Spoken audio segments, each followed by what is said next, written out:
All right, here we've got this red cloth cover, and we've got this embossed design from the publishing house there.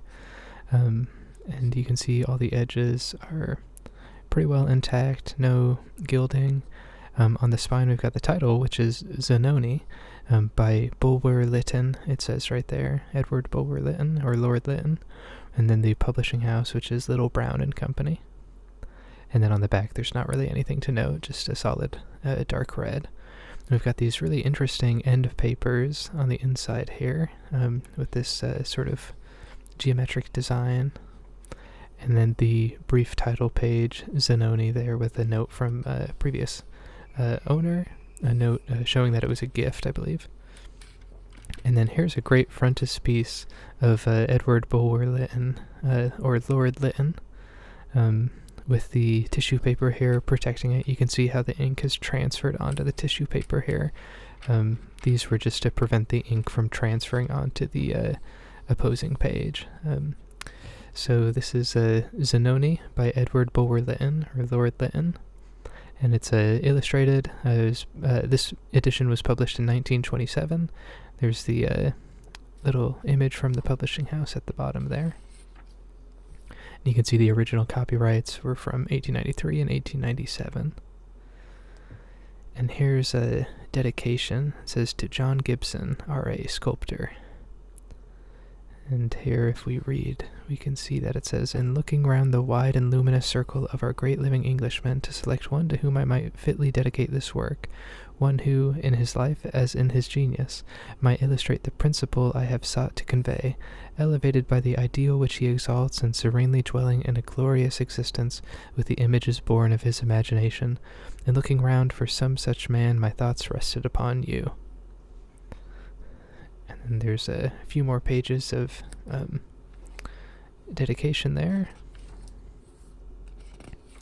Then we have a separate introduction, which says, "One of the peculiarities of Bulwer was his passion for occult studies. They had a charm for him early in life, and he pursued them with the earnestness which characterized his pursuit of other studies. He became absorbed in wizard lore. He equipped himself with magical implements, with rods for transmitting influence, and crystal balls in which to discern coming scenes and persons, and communed with spiritualists and mediums.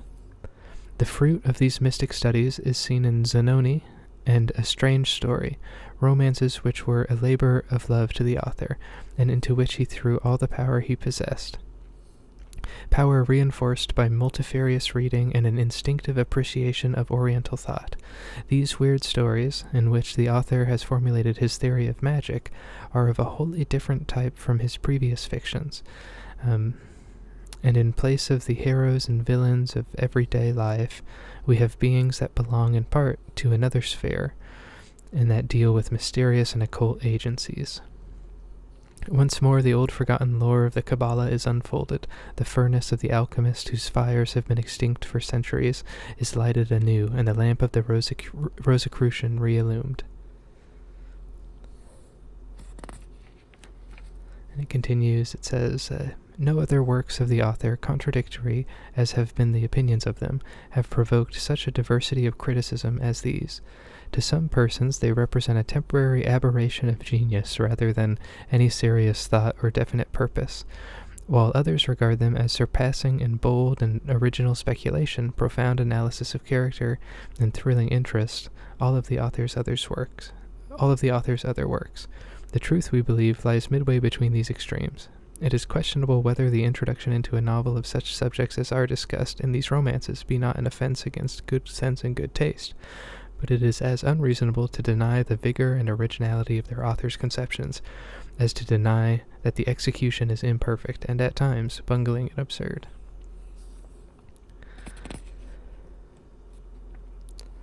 So this introduction continues on for a bit here. It says, "In Zanoni, the author introduces us to two human beings who have achieved immortality. One, Mejnour, void of all passion or feeling, calm, benignant, bloodless, and intellect rather than a man. The other, Zanoni, the pupil of Mejnour, the representative of an ideal life in its utmost perfection, possessing eternal youth, absolute power, and absolute knowledge, and with all the fullest capacity to enjoy and to love, and as a necessity of that love to sorrow and despair. And this story is centered on that figure, Zanoni, who is this sort of advanced occultist, and his love for a character named Viola. And the whole story is sort of a romance that incorporates these kind of esoteric concepts. Here's the actual introduction. It is possible that among my readers there may be a few not unacquainted with an old bookshop existing some years since in the neighborhood of Covent Garden. I say a few, for certainly there was little enough to attract the many in those precious volumes which the labor of a life had accumulated on the dusty shelves of my old friend D, name omitted. There were to be found no popular treatises, no entertaining romances, no histories, no travels, no library for the people, no amusement for the million. But there, perhaps throughout all Europe, the curious might discover the most notable collection ever amassed by an enthusiast of the works of alchemist, kabbalist, and astrologer. The owner had lavished a fortune in the purchase of unsaleable treasures, but old D did not desire to sell. It absolutely went to his heart when a customer entered his shop.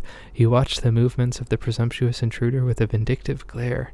He fluttered around him with uneasy vigilance. He frowned, he groaned, when profane hands dislodged his idols from their niches. If it were one of the favorite... Yep. So it goes on there, describes this bookseller, and eventually describes how the person writing this introduction becomes in communication with this mysterious person who gives him this packet containing this here. It says, "Conceive my dismay when I found the whole written in an unintelligible cipher. I present the reader with a specimen." And then this is the cipher given. So the author here, or the supposed author of this introduction, is saying that they were given this work that was written in a mysterious cipher, and that they spent a long time deciphering it, and eventually when they did decipher it, it gave the story, which is Zanoni. So this is kind of like a found media sort of setup for this fictional work, but it itself, this whole account, is fictional as well. So here we have the contents listed. This is kind of funny. At the very end of this introduction it says, "If reader, in this book there be anything that pleases you, it is certainly mine, but whenever you come to something you dislike, lay the blame upon the old gentleman." So the old gentleman was the one who gave him the cipher there. And there's just a few illustrations in here, but they're pretty beautiful, so we'll take a look at them. So I'm just going to flip forward to that first illustration on page 133 here. We can take a look at this.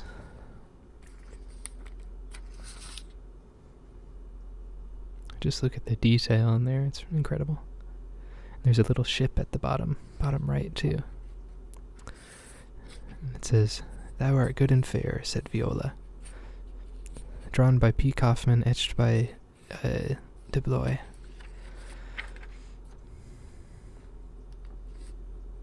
And then the other illustration is about 100 pages later in the book. I think I flipped right to it. Let's see. Yep.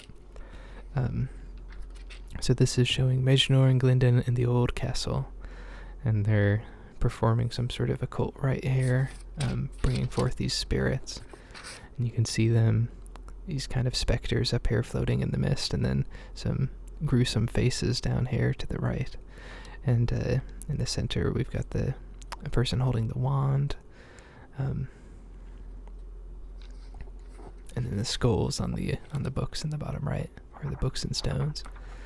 And so this is also takes place during the French Revolution, and so there's sort of a mixture of actual historical events that occur in here as well that are tied into the story, and there's some historical figures that are brought up. This is the beginning of chapter 1 here. And Viola is an opera singer, the character that Zanoni falls in love with.